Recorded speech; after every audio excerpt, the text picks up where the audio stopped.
Good afternoon and welcome back to the Practical Polyglot. In this video, I will be talking about organization. How do you keep track of your language learning? How do you hold yourself accountable? How do you quiz yourself?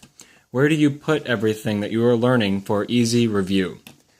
I'm going to recommend that you use a notebook. And here I have two. So the first recommendation that I have is that you use one notebook for vocabulary and another one for grammar notes, examples, etc. First, we're going to talk about the vocabulary notebook, but some general tips. I prefer to use notebooks because I like to write things down. I like to copy things that I see.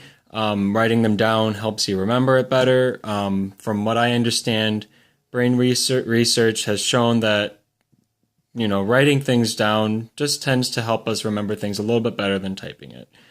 But obviously, people have their own preference. There's a lot of advantages to keeping things electronically too. But I like these to be portable. I like that I can just open it and immediately quiz myself and get a review of what I've covered. And I like separating them so I can practice just one or the other at a time. So first we're going to talk about the vocabulary notebook.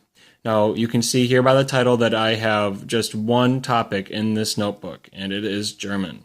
I don't have anything else on here. Excuse the camera. This notebook is used exclusively Sorry about that. This notebook is used exclusively for German, nothing else. I know that I don't have to worry about finding any other languages in here or my math notes or anything like that. I know that when I open this notebook, it will be German. I prefer college ruled because I can write more on one page and it just looks a bit cleaner to me, but obviously that's a preference. You want a clear title, and you want to know that when you look at this notebook, you're going to be seeing your language, and it kind of gets your brain ready for your learning. So, now that you have the notebook, you've put a title on it, you've chosen what you want, now what do you do with it? So, I'm going to show you an example in here. Just one page, and I hope you can see it. But here's a page. You can see I'm using a textbook, chapter 10 of my textbook.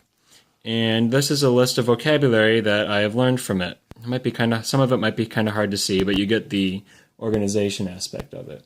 You can see that I've organized it by parts of, you might be able to see, if you know German or if you can kind of see some of the words, that I've organized it by parts of speech. So here I have nouns, adjectives, general expressions and side words, and words that tend to go together and just don't really fit very easily, and verbs. And you can kind of see in parentheses I've made notes about irregularities. So I like to personally organize the words that I'm learning by parts of speech. Now, that's just me and my insane grammatically oriented logical mind. However, there are other options. You can organize them semantically. That means that you organize them by the word's meaning instead of by parts of speech. So anything in here related to, the environment or something, you'd group those together. Anything in here that you would use to describe a person, you would put in a different area. Anything that you use or words that you use to ask for directions, you would put in a different area. So those are organized semantically, and that's just another option for you. I like to make sure that I write slowly and clearly. You can see here that I like to think my handwriting is overall pretty decent, and there's no confusion about what some of the letters are. I've written very clearly, and makes it easy for me to read when I want to review. If you are learning a language that has grammatical gender, like Spanish or German or French, I like to use that red line there, and I like to write the article right before it. For some reason, that lets me quiz myself. I can see that, I can quiz myself a little bit by covering the definite articles there. And it kind of gives it a distinction that I like to see. These parentheses to make general comments and notes about irregularities, or the plural form. I'm going to show you another page. You can see that sometimes this is organized the exact same way. You can see it's still chapter 10. I like to draw pictures sometimes of the words that I'm learning. So you can see das Zelt, tent. And so I drew a little tent. Pretty easy. You can see arrows, arriving, leaving, information, a ticket, things like that. So I also recommend drawing pictures as you're learning. Here you have more verbs. I'm going to show you another page here. And here's an example of organizing words semantically. So hopefully you can see this. But Berufe, that's the word for professions or jobs. And you can see that I formed a long list of different professions. And so that they all happen to be nouns as well, but that wasn't my main organizing tool. I chose to organize them semantically. So when I close my eyes and think of jobs in German, these are what I am going for. They are organized semantically. So I just wanted to show you a couple of pages about how I choose to organize things. Here you can see that I used pictures a lot more.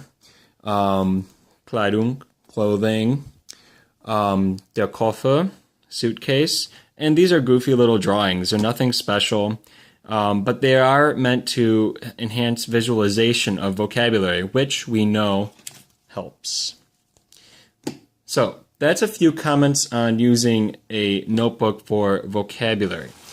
Now what I'm going to show you is my grammar notebook. Now, there's a lot of different ways to learn grammar. There's a lot of new research demonstrating how one should learn grammar. I'm a little bit traditional because that's how I grew up, and that my brain happens to work the way that traditional methods enforce. So, but nonetheless, same thing here.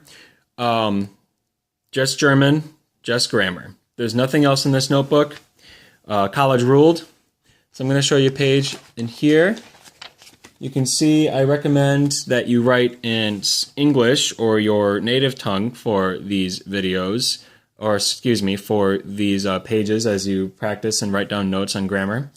And you can choose to write them in German as you become more proficient. Notice that I have a clear title at the top. Simple past tense. Expressing time with prepositions. Okay. Describing location. Describing placement. So make sure that you have a nice clear title at the top of each page that organizes all of this information so that it's not just a bunch of random facts and information.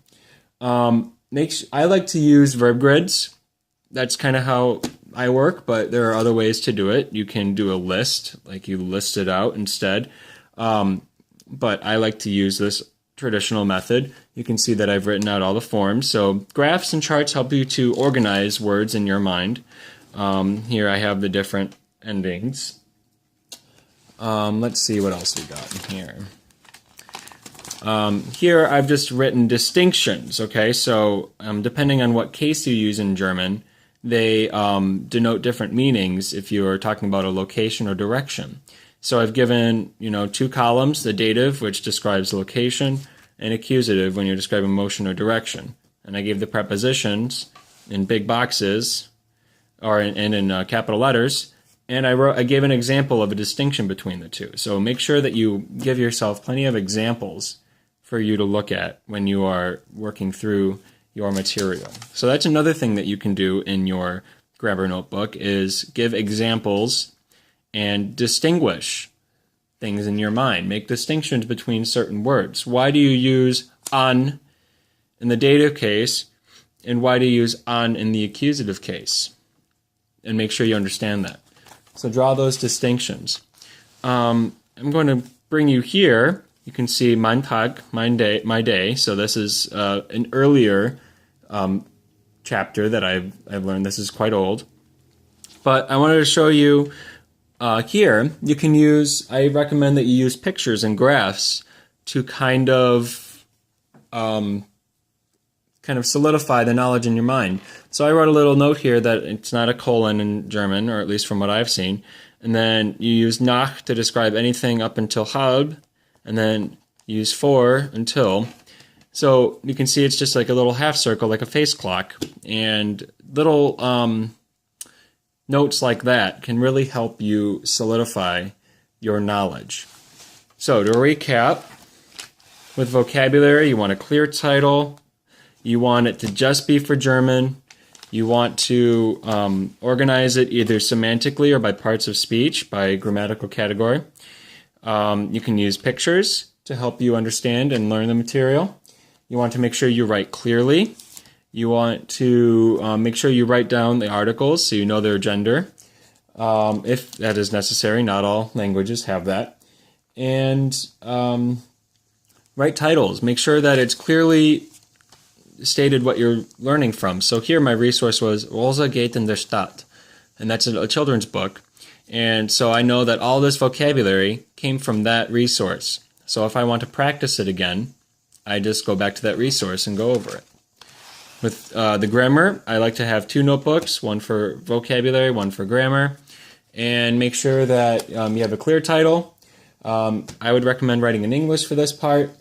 Have titles in your notebook that delineate exactly what you are learning.